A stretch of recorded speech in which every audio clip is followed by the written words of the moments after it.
자, 이 시간에는 우리 인도네시아 선교사 김남수 선교사님 주시는 말씀 듣겠습니다.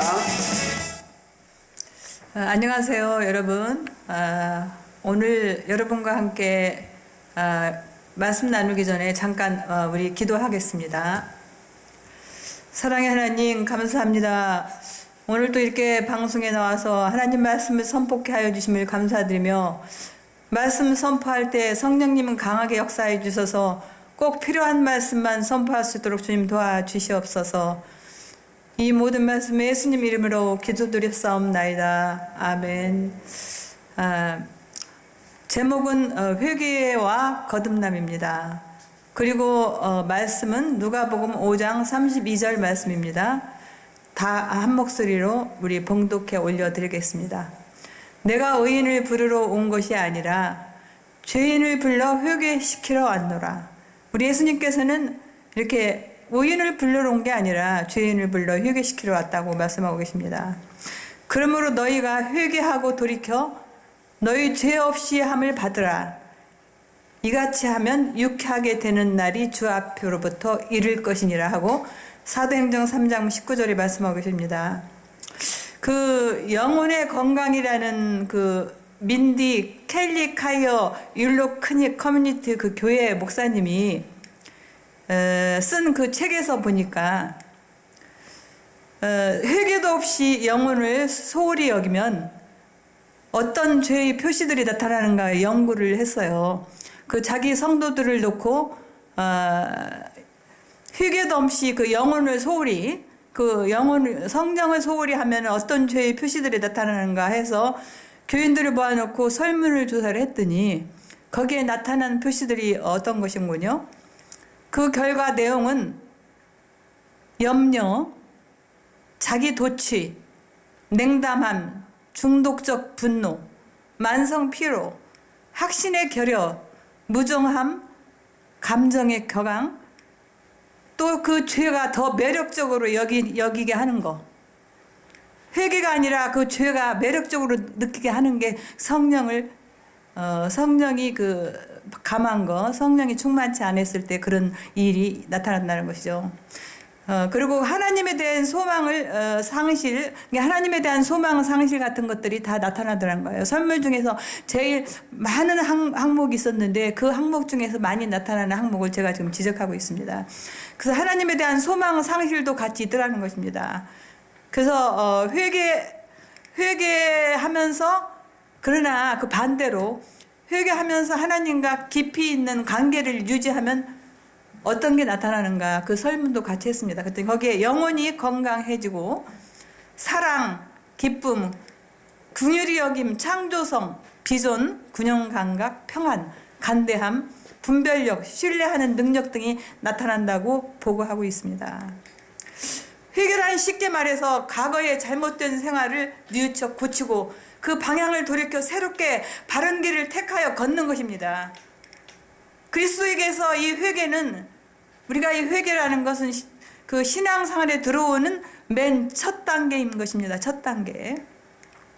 그러므로 옛날에 선지자들도 백성들에게 회개를 부르짖었죠. 침례 요한도 회개를 부르짖었죠. 또 예수님께서도 똑같은 회개를 부르짖었죠.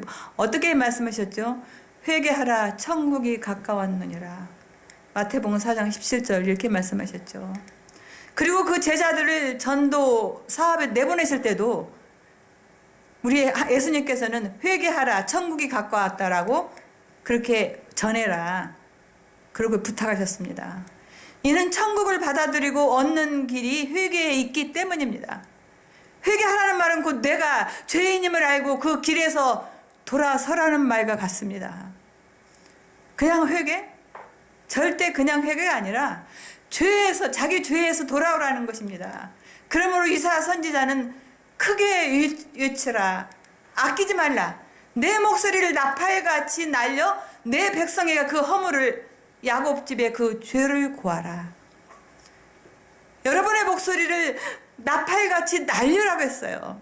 그래서 내 백성에게 그 허물을 이야기하라고 하셨습니다. 이사야서 58장 1절에 이렇게 부르짖고 있는 것입니다. 우리가 선한 사람이 되고 바르고 옳은 길을 걸어가는 사람이 되려면 먼저 자신의 허물과 죄를 알아야 합니다. 자신의 잘못을 알지 못하면 고치고 바로잡으려는 생각조차 할 수가 없습니다.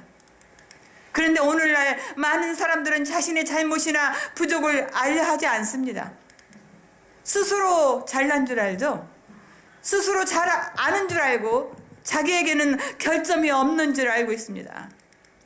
그리하여 주인이라든지 회개하는 말을 들으면 우리 회개하자 하면 달가오지 않죠, 보통.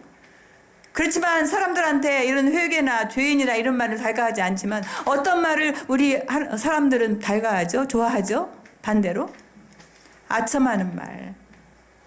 그러나 그 아첨하는 말은 좋은 약이 입에는 쓰나 병 고치는 데는 이롭고 충성스러운 말이 귀에는 거슬리나 행하면은 이롭다고 그런 격언이 있듯이 우리의 결함을 지적해 주는 것처럼 우리의 생애를 이롭게 해주는 것은 다시 없습니다. 우리 결함을 지적할 때 우리가 그걸 명심해서 드려야 된다는 것입니다. 예수께서도 십자가에 달려 죽으신 지 3일 만에 부활하시고 며칠 만에 승천하셨죠? 40일 후에 승천하셨습니다. 예수의 제자들은 예수와 작별한 후에 예루살렘의 한 다락방에 모여서 예수의 분부대로 성령에게 능력 부어주시기를 기대하며 10일간 한마음으로 협력하여 통회하는 마음으로 간절히 기도하였습니다. 성심으로 기도한 결과 거기 모였던 몇 명이었죠? 120명의 교인들이 모두 무슨 능력을 잊게 되었죠? 성령의 능력을 잊게 되었습니다. 그 중에서도 베드로는 예수의 수지자였지만 예수께서 잡혀가실 때는 재판장에 따라서 가다가 세 번씩이나 예수님을 부인했던 사람이지 않습니까? 그런데 그가 회개하고 기도함으로 성령의 능력을 받은 후에는 예루살렘의 성의 많은 군중 앞에서 그 이후로는 큰 소리로 외쳐 예수를 증거하였다는 것입니다.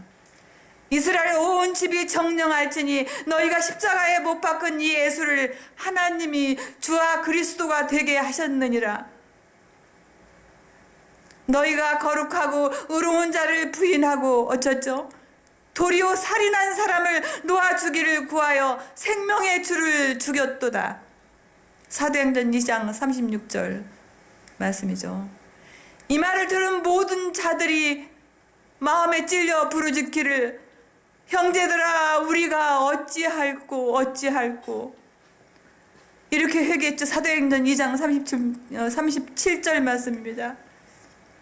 마음에 찔려 우리 성령에 임하시면 마음에 찔려 부르짖기를 형제들아 우리가 어찌할꼬 이렇게 서로 통곡하며 서로 부르짖고 기도했다는 것입니다. 죄를 지적하여 경고하는 일은 그처럼 사람들의 마음을 움직였습니다. 이에 베드로가 대답하기를 너희가 회개하여 각각 예수 그리스도의 이름으로 침례를 받고 죄 사함을 얻으라. 그리하면 무엇을? 성령을 선물로 받으리라. 사도행전 2장 38절 말씀입니다. 그날 오후에 베드로는 성전에서 그러므로 너희가 회개하여 돌이켜 너희 죄 없이 함을 받으라. 이같이 하면 유쾌하게 되는 날이 주 앞으로부터 이를 것이다. 사도행전 3장 19절에 외쳤습니다. 여기서 유쾌하게 되는 말이 뭐죠? 유쾌하게 되는 날.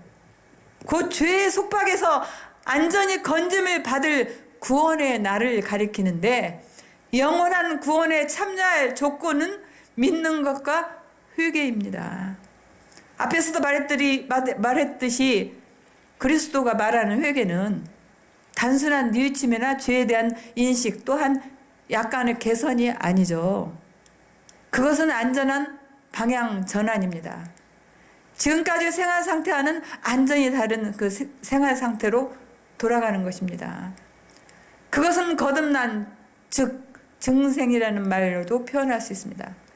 회개와 중생은 동일한 경험의 양면으로 다만 뭐가 다르죠? 관점이 다를 뿐입니다.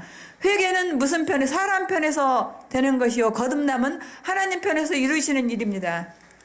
한 번은 예수께서 그 제자들에게 진실로 너희에게 이르노니 너희가 돌이켜 어린아이들과 같이 되지 아니하면 결탄코 천국에 들어가지 못하리라. 마태복음 18장 3절에서 말씀하셨습니다. 그런데 장성한 사람에게 어린아이가 되라는 것을 참으로 이해할 수 없는 것이죠. 구수인이 그 피부를 표범이 그 반점을 변할 수 있느냐 할 수 있을진데 악에 익숙한 너희도 선을 행할 수 있느니라고 에레미야 13장 23절에서 말씀하고 계십니다. 사람이 자신의 노력이나 힘으로 회개한다고 해서 과연 얼마나 개선될 수 있을까요? 앞에서 말했지만 자신의 결심이나 맹세는 그렇게 힘이 있는 것이 아니라는 것입니다. 사람 편에서의 회개만으로는 근본적으로 아무것도 변화될 수가 없습니다. 어떤 사람은 아니야, 교육이나 수양을 쌓으면 변화 받을 수 있어, 산속에 가서 수양을 쌓으면 변화 받을 수 있지, 이렇게 이해하고 있지만 그 순간적으로 그 표면상으로는 변화가 있습니다. 아니야, 나 개가천선해, 그렇게 해서 그것이 그 사람을 개가천선에 시킬 수 있다고 믿습니다. 악한 사람을 선한 사람이 되게 할 수 있다고 믿습니다. 그러나 그 품성은, 겉으로 겉모양은 순간적으로 변할 수 있지만 그 품성을 안전히 변화시킬 수는 없는 것입니다. 사도 바울과 같이 학식 있고 도덕적 수양 있는 사람도 그 마음을 바로잡는 데는 어떻게 했죠? 무력함을 고백했죠. 오라 공고한 자여, 사명의 음침한 골짜기에서 누가 나를 건질고 하고 사도 바울이 통곡했습니다. 그러나 오직 한 가지 방법이 있습니다. 그것은 다름 아닌 거듭남의 경험입니다. 한 번 예수께서 니고데모라는 유대인 지도자의 방문을 받으신 일이 있었어요. 니고데모는 어떤 사람이었죠? 학식 있고 문벌 좋은 훌륭한 인물로 당시 사내들인 의회 의원이었는데 밤에 예수께 찾아와서 가르침을 받고자 했습니다. 그런데 그는 자신의 무력함을 바울과 같이 그렇게 심각하게 느끼지 못했습니다. 예수께서 이렇게 대답하셨습니다. 네가 천국을 향해서 변하려면 사람이 물과 성령으로 나지 아니하면 하나님 나라에 들어갈 수 없느니라. 육으로 난 것은 육이요 성령으로 난 것은 영이니 내가 내게 거듭나야 하겠다 하는 말을 기이 여기지 말라. 어떻게 해요? 바람이 임으로 불매 내가 그 소리를 들어도 어디서 오며 어디로 가는지 알지 못하나니 성령으로 난 사람은 다 이러하니라 하고 요한복음 3장 5절에서 8절까지 말씀하고 계시지 않습니까? 이 말씀에 하면 참된 회개는 곧 거듭나는 것, 곧 어린아이가 어머니 배에서 새로 나는 것처럼 새 사람이 되어 나오는 것을 말합니다. 이때 니고데모는 보물을, 하나님의 그 훌륭하신 우리 생명의 보물을 망각하고 갖고 가지 못했습니다. 그냥 돌아가고 만 것입니다. 그런데 사람이 자기 스스로 힘으로 거듭날 수 없습니다. 그러므로 자비하신 하나님께서는 인간의 능력 이상의 능력으로서 사람을 도우셔 새로남을 얻는 길을 열어주셨습니다. 바울은 이 경험에 대하여 기록하기를 우리도 전에는 어리석은 자요 순종치 아니한 자요 속은 자요 각색 정욕과 행락의 종노릇한 자요 악독과 투기로 지낸 자요 가증스러운 자요 피차 미운 자였으나 우리 구주 하나님의 자비와 사람 사랑하심을 나타내실 때 우리를 구원하실 때 우리의 행한 바 의로운 행위로 말미암지 아니하고 오직 그의 긍휼하심을 쫓아 중생의 시승과 성령으로 새롭게 하심으로 하셨나니. 디도서 3장 3절에서 5절을 말씀하셨습니다. 이와 같이 새로 나는 경험은 성령의 힘으로 말미암는 것이요 사람의 힘으로는 되는 것이 아닙니다. 그러므로 의인이 올바른 생애를 살려면 거듭남의 경험을 통하여 성령으로 말미암는 새 생명을 받아야 합니다. 우리가 예수를 믿고 회개한다는 말 가운데 두 가지 뚜렷한 의미가 포함되어 있습니다. 즉 믿기 전에 지은 모든 죄 용서하심을 받는다는 것과 예수 그리스도의 새 생명력을 받아들인다는 것입니다. 이 두 가지 경험이 없으면 우리는 구원을 받을 수 없습니다. 그런데 이 경험은 제3자가 볼 수 있거나 느낄 수 있는 것이 아닙니다. 마치 바람이 부는 것처럼 그 마음속에서 이루어지는 영적 변화인 것입니다.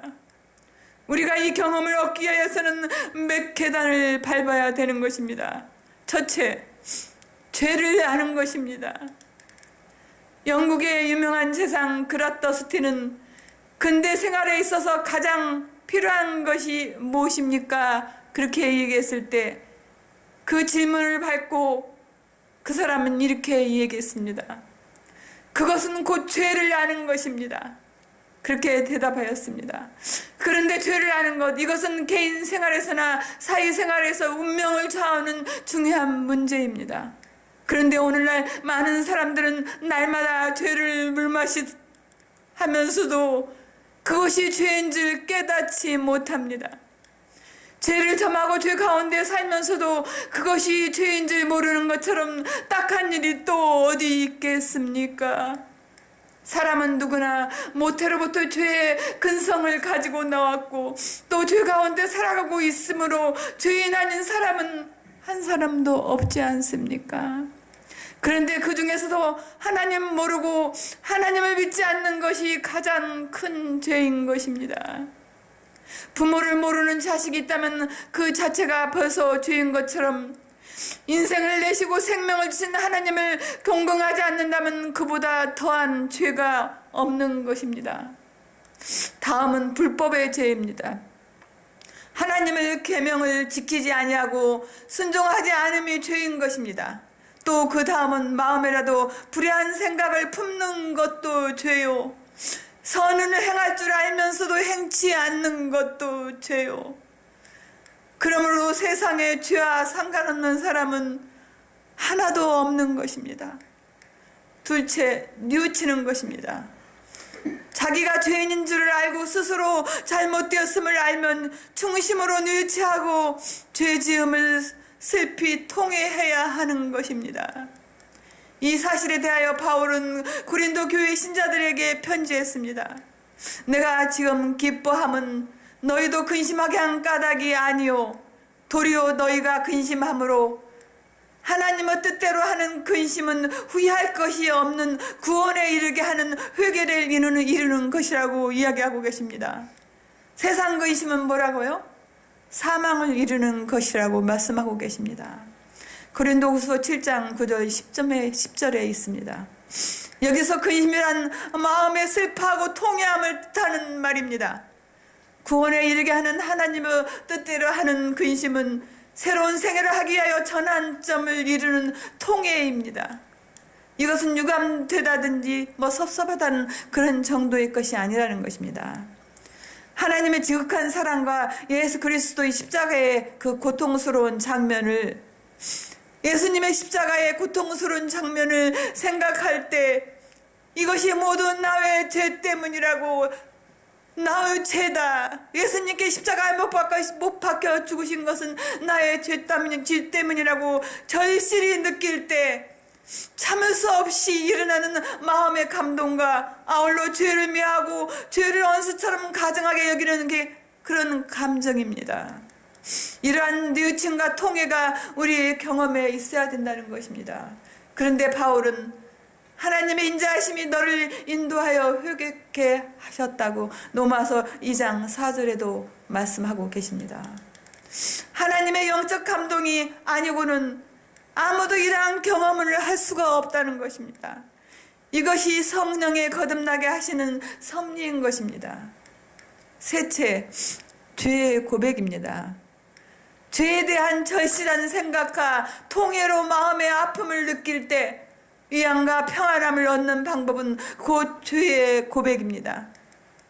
요한은 그의 편지서에서 이르기를 만일 우리가 우리 죄를 자백하면 저는 미쁘시고 의로우사 우리 죄를 사하시면 모든 불의에서 우리를 깨끗게 하실 것이라고 요한일서 1장 9절에서 말씀하고 계시지 않습니까? 죄의 사하심을 받는 방법은 극히 간단합니다. 그게 무엇입니까? 죄를 인정하고 죄를 통절히 미워하고 또 그 죄인들을 숨김없이 자백하면 하나님께서는 그 죄를 사해 주십니다. 그러므로 이러한 확신을 가지고 죄를 고백하는 자는 그 마음의 고민이 평안이 되고 슬픔은 기쁨으로 변한다는 것입니다. 그런데 죄를 고백할 때는 용기와 지혜가 필요하죠. 결코 지혜스럽지 못하게 죄를 고백해서는 안 된다는 것입니다. 오직 자기만 아는 하나님께 대한 죄는 오직 하나님께만 고백하고 그의 사유하심을 받을 것입니다. 그러나 피해를 입힌 상대가 있는 경우에는 그 상대자에게 정중하게 자기의 잘못을 고백하고 용서를 구할 것입니다. 만일 또한 물질적 손해를 입혔을 경우는 배상을 해야 된다는 것입니다. 만약 배상할 능력이 없을 때는 자기의 처지를 이야기하고 가능한 한 성의의 표시를 해서 어떠한 그 타협을 지어야 된다는 것입니다. 그리고 만일 공중 앞에서 그 죄를 범했다면 마땅히 공중 앞에서 사죄하고 용서를 구해야 된다는 것입니다. 그러나 자기 위에는 아무도 모르는 비밀을 제3자나 공중 앞에서 폭로하는 일은 결코 아름다운 일이 아니며 성경의 언칙도 아니라는 것입니다. 넷째, 죄에서 떠나는 것입니다. 맨 마지막 조건은 죄에서 떠나는 것입니다. 바로 말대로 돌이키는 것입니다. 회개하고 하나님께 돌아가서 회개에 합당한 일을 행하는 것입니다. 사도행전 26장 29절에도 말씀하고 계십니다. 즉 지금까지 온갖 죄악적 한락의 길에서 돌이켜서 정반대의 길, 곧 새 생애의 길을 걸어야 되는 것입니다. 그리하여 죄사함의 표상과 거듭남의 표상으로서 침례를 받고, 우리가 거듭남의 표상이 뭡니까? 침례를 받고 그리스도에 입교하는 길입니다. 그러면 새 생활을 하게 됩니다. 그러면 한 번 회개의 경험을 가진 사람은 죄에 대해요? 여러분 어떻게 생각하십니까? 한 번 회개했다고 안전하다고 생각하십니까? 그렇다고 할 수는 없는 것입니다. 사단은 회개한 사람일수록 더욱 유혹을 합니다. 시험을 주어서 어떻게 한다고요? 타락하게 만듭니다. 그렇다면 이 위험을 어떻게 피할 수 있을까요? 이것이야말로 새로남의 경험을 얻는 사람이 언제나 명심해야 할 중요한 문제입니다. 그 비결은 오직 하나뿐이 없습니다. 여러분 그게 무엇입니까? 곧 우리의 능력의 근원이 되시는 그리스도를 성령을 통하여 우리 마음에 거하시게 하는 것입니다. 성령이 충만하여 거하면 절대 죄에서 자유함을 얻는다는 것입니다. 그러므로 너희가 그리스도 예수를 주로 받았느니 그 안에서 행하되 마음의 예수를 주로 모시고 내 자신을 십자가에 못 박아야 한다는 것입니다. 곧 나를 죽이고 그리스도가 나를 주관하시게 할 때 틀림없이 여러분은 승리를 계속하게 될 것입니다. 여러분 이런 승리의 생활을 계속하게 될 때 여러분께서는 모든 일이 형통케 될 줄을 믿습니다. 여러분 하나님의 영광이 여러분의 승리 생활을 계속적에 하게 될 것입니다. 여러분 수고하셨습니다. 감사합니다. 기도하겠습니다. 주님 감사합니다. 우리가 우리 죄를 자백하면 저는 미쁘시고 의로우사 우리의 죄를 사하시며 모든 불의에서 우리를 깨끗게 하실 것이오라고 말씀하셨습니다. 그런 주님 정말 감사합니다. 우리 죄를 자백만 하면 모든 불의에서 우리를 깨끗게 하실 것이라고 말씀하셨지만 자백하지 못하고 믿지 못하는 죄 또한 믿음은 있으나 실천하지 못하는 죄, 이 모든 것들을 용서하여 주옵시고 주님의 보혈로 덧입혀 주시옵소서. 한번 회개의 경험을 가진 사람도 죄에 대하여 안전하다고 할 수 없다고 말씀하십니다. 오직 그 비결은 우리의 능력의 근원이 되시는 그리스도를 성령을 통하여 우리 마음에 거하시게 하는 것이라고 말씀하고 계십니다. 성령에 끌리는 우리가 되게 하시옵소서. 성령 충만으로 항상 살아가게 하여 주시옵소서. 우리나라가 성령이 충만한 나라가 되게 하여 나라가 안정되어 후손들에게 행복한 나라, 성령 충만한 나라를 물려줄 수 있게 우리들이 합심하여 기득해 하여 주시옵소서. 성령이 우리나라 온 땅에 덮여 예수님의 행복한 보혈의 피로 덮여주실 믿습니다. 예수님 사랑의 하나님의 모든 예수님의 말씀으로 덧입혀 주실 믿사오며 사랑의 예수님의 이름으로 기도드렸사옵나이다. 아멘. 아멘. 예, 우리 지금까지 수고해 주신 인도네시아 선교사 우리 김남수 선교사님 박수로 정리해 주시겠습니다.